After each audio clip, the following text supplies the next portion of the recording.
Wanna be Ryan the Great? Whoa.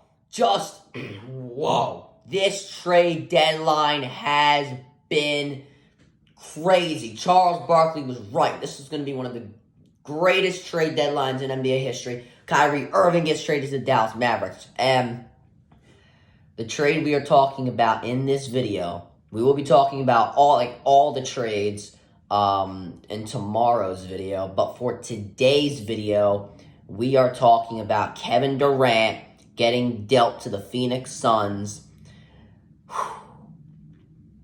This is crazy. We're just going to get right into it. But before we get right into it, guys, make sure you subscribe, the post notifications on. Go subscribe to my brother Liam the Great Vlogs. Go subscribe to my second channel at Ryan the Cod Great. And make sure you follow me on Twitch at Ryan the Great Podcast. And without further ado, ladies and gentlemen, let's get right into the video.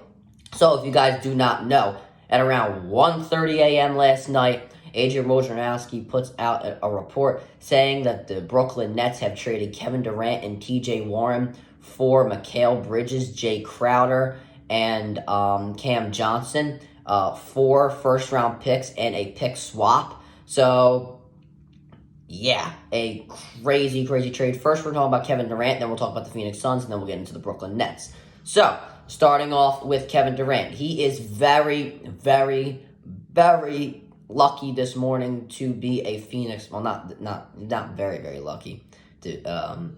I'm sorry, let me rephrase that. He is very, very lucky to be a Phoenix Sun. I really did think that the Brooklyn Nets were not going to trade Kevin Durant at this trade deadline, but apparently Kevin Durant and his agent, I don't know his name, they told the Brooklyn Nets that if you guys are not going to make a move, since we got rid of Kyrie Irving, I'm out of here. I'm not staying here. And that is ultimately what the Brooklyn Nets ended up doing. So yeah, Kevin Durant, obviously one of the best players in our game right now, going to a championship now caliber team. We'll get into the Suns in a second, but staying on the topic of Kevin Durant, I really thought he was going to be forced to stay in Brooklyn, and then maybe he would be dealt to the Phoenix Suns. The Suns, they were looking to trade for John Collins. I mean, obviously not Kevin Durant type style, but a half-decent move.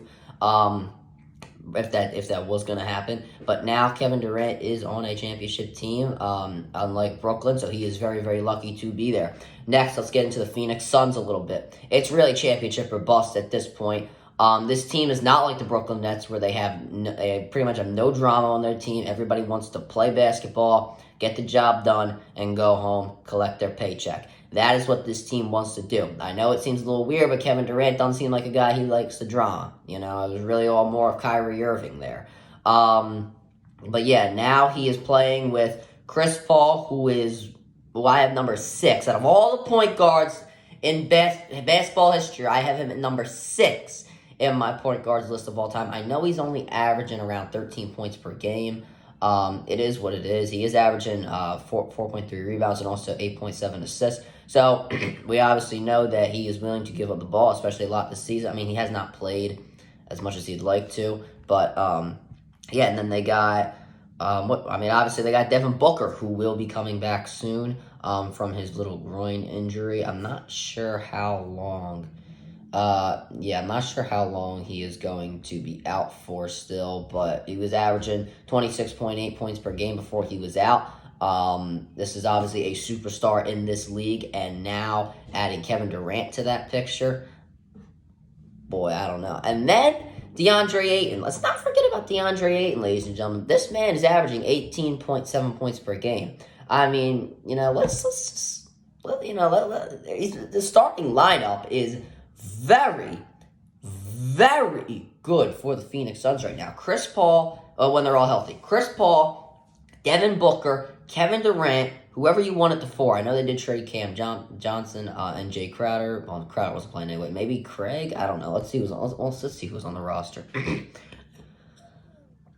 Probably Craig, I'd say. Sarge did get traded as well. Yeah, I'd say Craig, he'll probably be at the 4. I mean, that's fine. And then you got DeAndre Ayton at the 5. That is a championship caliber team. Frankly, I really don't see anybody stopping that lineup. I will be honest with you guys. And their depth is not that bad either. Bismack Biyombo, Craig, who God knows if he'll be starting, Lee, they got Damian Lee, Shamek, Washington, Who else? Sabian Lee. Yeah, you got some really good caliber guys right now. Um, though I do think it was a bit of an issue to get rid of Bridges. I wasn't the biggest fan of that, but they did have to ultimately end up giving him away to make this deal work because Bridges, I've been saying it, he is not a role player anymore. He is a key piece on a championship team. That's what he was for the Phoenix Suns, and it's clear that's what the Brooklyn Nets valued him as. I really don't blame the Brooklyn Nets for getting him, but if you are the Phoenix Suns, it was kind of out of desperation to, just throw in whatever the Brooklyn Nets kind of wanted because you did want to secure Kevin Durant's services. But, yeah, now it is really championship or bust for this team. If they cannot win a championship this year, I'm not sure when they could because Kevin Durant and Chris Paul are only getting older. Yeah, that's pretty much there. That's pretty much that. Yeah, championship or bust. But this is a great move for the Suns and for this new owner to get, his hands on a superstar like Kevin Durant is a huge win for his reign, I guess you could say, starting reign as the Phoenix Suns owner. So, yeah.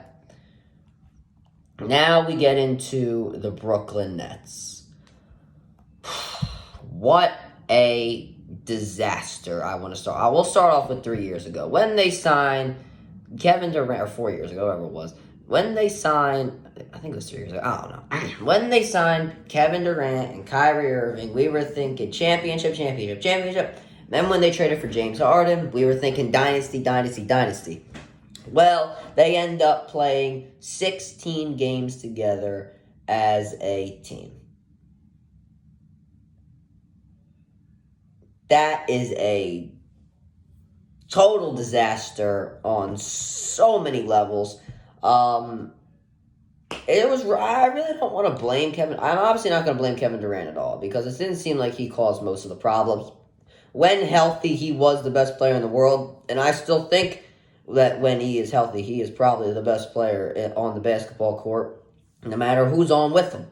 So I'm definitely not blaming Durant at all. I won't blame Harden just because of the fact that he got tired of Kyrie and he wanted to get out of there.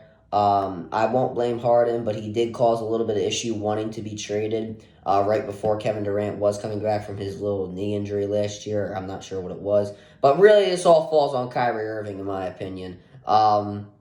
He was a distraction. He claimed himself to be a selfless leader in Brooklyn. I don't know where he got that analogy from, but I really don't understand it.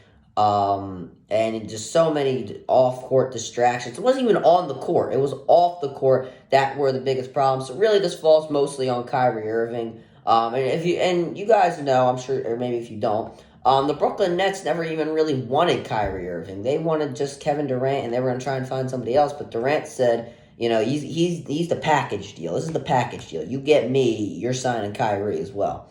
And the Brooklyn Nets had to ultimately agree to take Kyrie Irving. But, we talk about the trade now. The trade was very good for the Brooklyn Nets. Is their roster maybe a little uneven? Sure, they do got a lot of wing guys now, which is, not that good. But, with this depth, this team could win a championship. But the problem is they don't have a superstar player. And are they going to get a superstar player in the next few years? Probably not because of this stuff that's going to happen. So it's a big problem for the Brooklyn Nets. Your best player is now Ben Simmons, I guess.